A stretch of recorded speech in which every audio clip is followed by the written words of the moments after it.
All right, you guys, welcome to my Google Drive. This video is going to teach you how to organize your own Google Drive. Every year I have students freaking out because they can't find an essay. They claim Google lost it.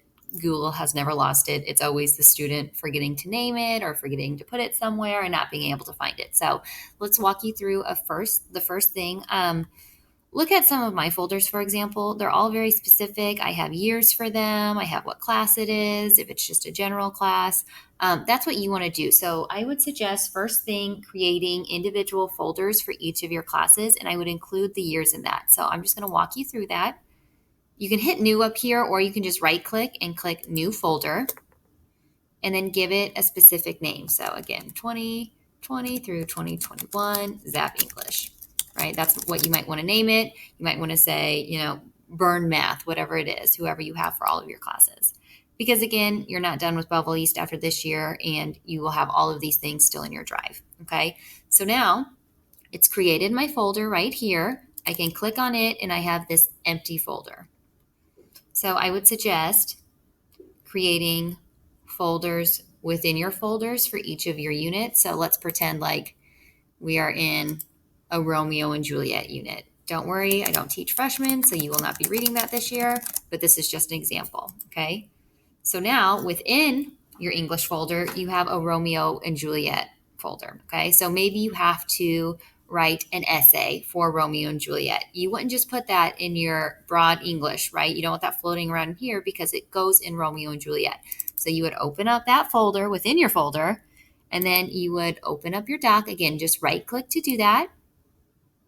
This is the important step that a lot of people forget.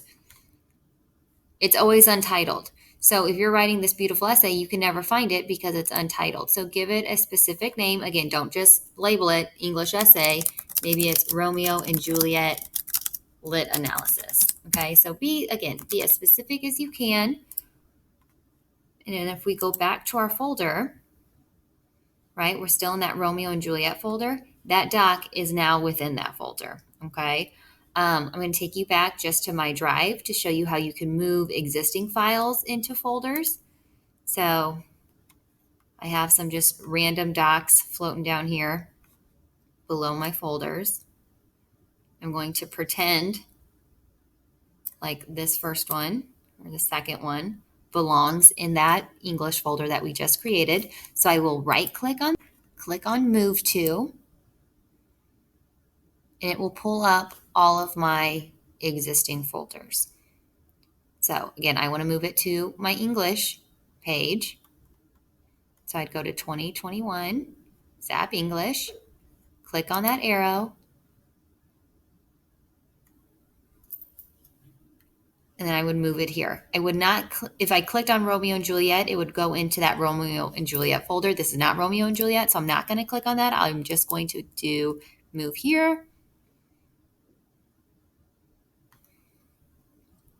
And now when we go back into that folder, it will be there. So I just recommend doing this for all of your classes, especially now that we're e-learning. You have more digital copies of all of your worksheets. It will get very overwhelming very quickly if you do not do this. Okay, so if you need any other little tips and tricks on how to stay organized, please let me know. I am pretty OCD when it comes to these things, so I'm happy to help you.